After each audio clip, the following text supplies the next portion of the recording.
All right, pale pink ink. So now it's our turn to go in and see the Obia woman so that she can check Shay out. So we go into the room in the house where this heavy-set older woman does her thing. I'll admit I was intimidated, and wanted to make sure that I was very respectful. Shay explained how he wanted a reading and that I was just there to watch. The reading was $500 Jamaican, not US, and Shay sent me to the car to get his wallet. I didn't know where it was, so I just brought mine and paid for it, which is fine. It's less than $5. Which I didn't mind at all. I handed the money to him and then he handed it to her. That's very important because if I hand it to her directly, then it's like my thing. So I have to give it to him and then him give it to her. And I just sat attentively and tried to come across as friendly but not fake.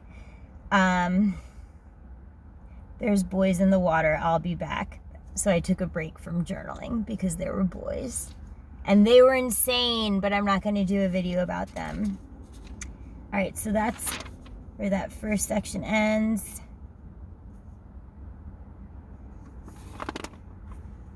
Here, this one says number 2. So I never finished telling you about the Obia woman. So I sat and watched her do a reading for Shay. He'd choose a card from the deck and she'd explain it to him. I guess they're like tarot cards? I don't know. I felt like such a badass sitting there listening to her patois. This is the only time that I've seen Shay look genuinely concerned and vulnerable. This dude was so fucking arrogant and angry and such a know-it-all all the time that to see him sitting there looking legitimately worried and intimidated brought me not a small amount of satisfaction.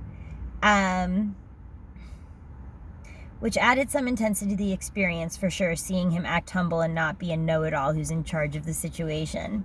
While somewhat general, I can say that everything she told him about himself was pretty spot on, having listened to him talk the last few days.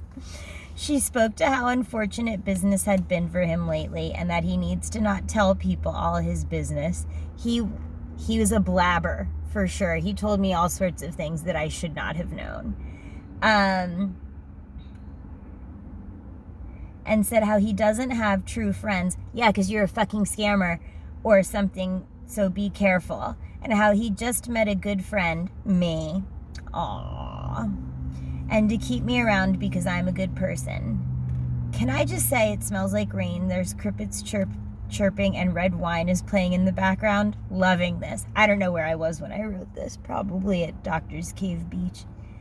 She asked if I'm giving him a child, meaning am I pregnant? Obviously no. She said how I have many children. I said, yes, I'm a nanny, so I have many children.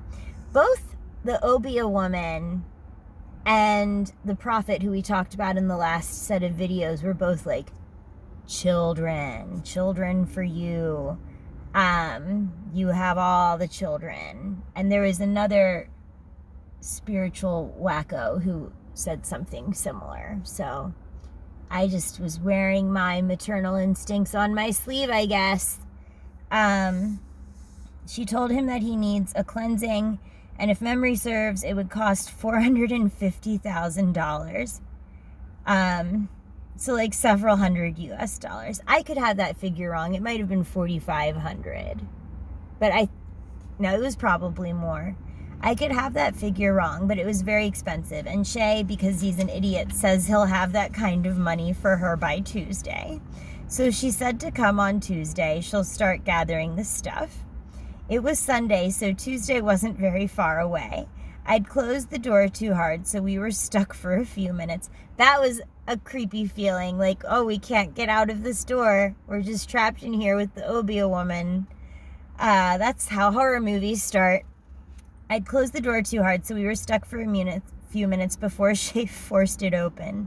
I was giddy at the prospect of witnessing a cleansing. We were locked out of the car for the second or third time. Shay's security system seems complicated. Alarms were constantly going off in the car the entire trip, and it was so annoying. Literally, every time we stopped somewhere, like long enough to take the keys out of the ignition and walk around, his alarm, which was very elaborate, would go off and he would have to like paralyze it somehow, and it would take a long time. It was a whole fucking ordeal. When you're a scammer and you're constantly changing vehicles, you have elaborate alarm systems. Once we were driving, Shay showed how stressed he was. He had no idea where he'd get the money, which begs the question, why did you tell her Tuesday? He'd panicked, apparently. Idiocy. And thus began the zero fun manipulation game. Oh, we're over. Okay.